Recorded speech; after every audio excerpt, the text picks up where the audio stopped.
Garden questions today. If you have a question for Lisa Briggs, the number is to call is 270-9933. We have 2 lines open right now. Hi, Lisa. Hi, Lisa's Lisa. live at the Bruce Company. Hi there, guys. How are you? Good. Beautiful day today. Look at all the flowers you have behind you. It looks great. All right, let's go to the phones. We'll start with Marilyn from McFarland. Hi, Marilyn. Hi. We bought some beautiful petunias this year, and they were doing great for quite some time. And now all of a sudden the leaves are kind of shrinking and turning yellow, and they're looking kind of spindly, Are we watering them too much? Are we watering them not enough? Are they in a pot or in the By ground? the magic of television are some petunias. Yeah. Well, petunias, I'm assuming they're in a pot with, Exactly, you know, just like that. yeah, so when we had all that regular rainfall in early May and into the early part of June, they were getting watered regularly. And now that it got really hot, sometimes things are just looking a little tired. You also might want to consider giving them some fertilizer. They're super fertilized when they're growing these, and that usually lasts about 6 weeks. So it's time to either add some slow-release fertilizer on the soil, or to spray them with something that's water-soluble like Jax or Miracle Grow, and that should help. You can bring them back even if they're all like shriveled Yeah. up? Okay. Yeah. Go ahead, Lisa. Sorry, I didn't mean to interrupt you. Oh, no. Well, I mean, if they're shriveled up, that's a water issue. But if just turning yellow, they might just need some fertilizer. Okay. All right, very good. Those are so pretty, too. I love that color. Yes. Let's go to Michael in Monroe. Hi, Michael. What's your question? Yes. Bottom rot on tomatoes. I have. Okay. So, am I overwatering when we don't get any rain?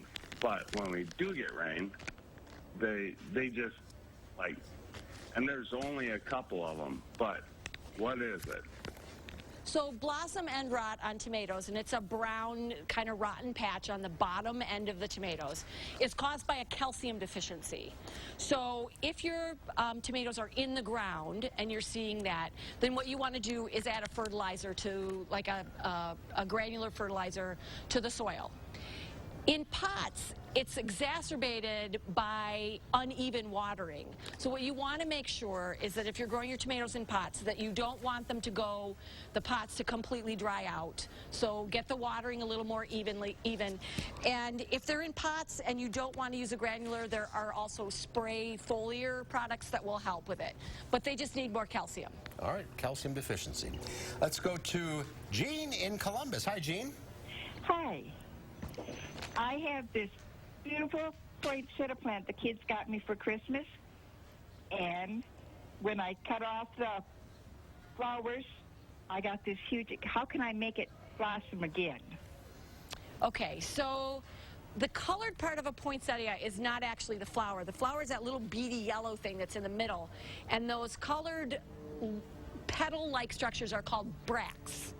B-R-A-C-T.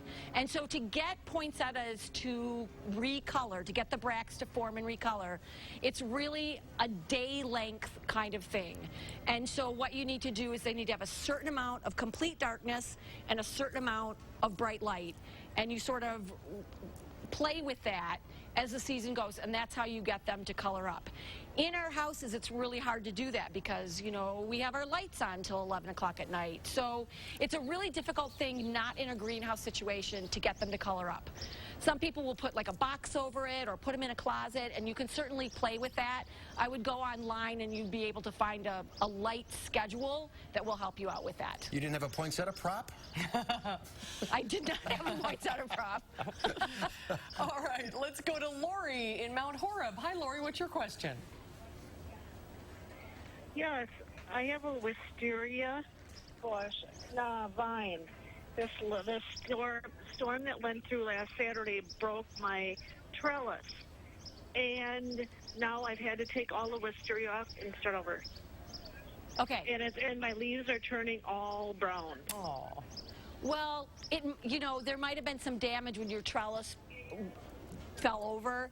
There might be some breakage or something. The good news is that once wisteria are established, they're super vigorous. So just cut back those parts that are damaged, put your new trellis or arbor in place, and next spring you should be fine. Okay, let's go to Sue in Madison. Hi, Sue. Hi. Hi, what's your question?